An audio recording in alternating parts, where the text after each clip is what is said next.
Well, it's been a bit of time since we've gotten any updates for Spider-Man Beyond the Spider-Verse, and now we've got an update from Miles G. Morales actor Jharrel Jerome on what's going on, how much work he's got complete, and his statement gives us a really great idea of when we're going to see the film. It's going to be a while. Let's dive in. Now, one of Sony's most anticipated Spider-Man projects coming our way, well, supposed to be this year and was hoping next year, was definitely going to be Beyond the Spider-Verse, but it sounds like at this point us fans might be waiting much longer than expected.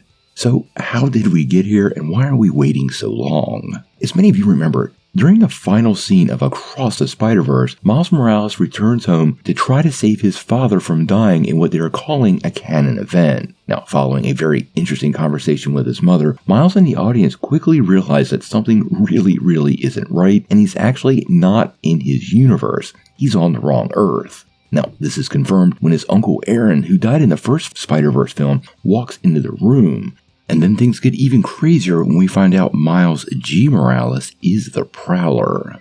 Now, this obviously ended the film on a major cliffhanger, and we're anxiously awaiting the release of Beyond the Spider-Verse. Now, many people might assume that Shameik Moore, who plays Miles Morales in the film, might be voicing the character, but it's actually Moon Knight and When They See a Star, Jharrel Jerome, who plays this version of the Prowler. Now, recently, that actor was talking with Screen Rant, and the team over there asked him flat out about Beyond the Spider-Verse and what's going on with the film. And what he said was, well, quite honestly, a bit disappointing. In the interview, they had asked him about recording lines for the film, and he said, quote, "I haven't, but I also can't really say so much more because, that's such a tight-knit ship. I don't even know much. I'm as much in the dark as you, but I'm excited to get back into it and see what they're thinking, especially involving my character. That was such a badass twist in the last one." Now, if you remember correctly, originally Beyond the Spider-Verse was supposed to be released this year, but then when Across the Spider-Verse came out, we found out not a lot had been done on the threequel, and it seemed to be pushed to 2025. Now, since then, we found out even less work has happened, and now even 2026 seems rather optimistic. Now, many people have blamed this on the Hollywood strikes, but quite honestly, at this point, I'm just gonna say it, these seem like systemic problems with the studio.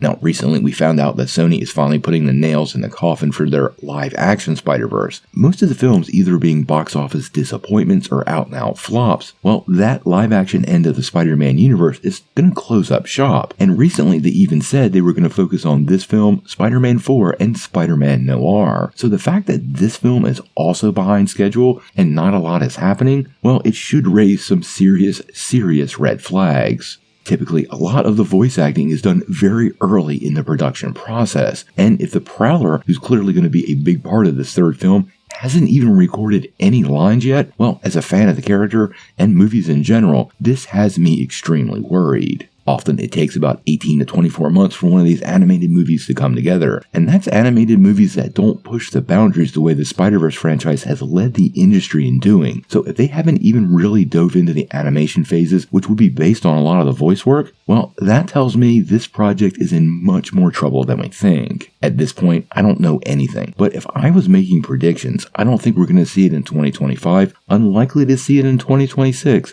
and best bet, maybe in 2027. This assumes nothing else happens between now and then to delay the production. We do know Lord and Miller's relationship has gotten quite strained with Sony. They left the Spider-Man Noir project recently, so all of that could totally point to some behind-the-scenes drama that we're just not privy to, and it's causing some kind of production delays that are ultimately going to impact when the film gets on the screen. Now, anytime you take too long to release a sequel, it's definitely not good for the results. Across the Spider-Verse was a pretty big hit and definitely landed pretty well with most fans, myself included, so creating a long gap between these movies can ultimately create some bad results, causes people to forget about the character, and really delays development of other things that kind of relate to the project, like a live-action Miles Morales or Spider-Gwen, until it finally wraps up. Now, I do believe moving forward, Sony's going to start prioritizing more of these Spider-Man projects since they have fewer of them, and hopefully that means we get results. At this point, I am officially worried about the third entry into the Spider-Verse franchise. I feel like there's more trouble behind the scenes than any of us know, and hopefully we get some more details as soon as possible so we can set our own expectations properly. Until we know more though, what do you guys think? When do you think we will finally see the third entry in the Spider-Verse franchise? And do all these delays suggest some pretty big problems to you? Guys, it absolutely suggests it to me. Tell me what you think in the comments below. Now, before you take off, make sure you hit that like and subscribe button, ring that bell for all the updates, and make sure you get every notification because we do daily Marvel and DC content and we don't want you to miss any news.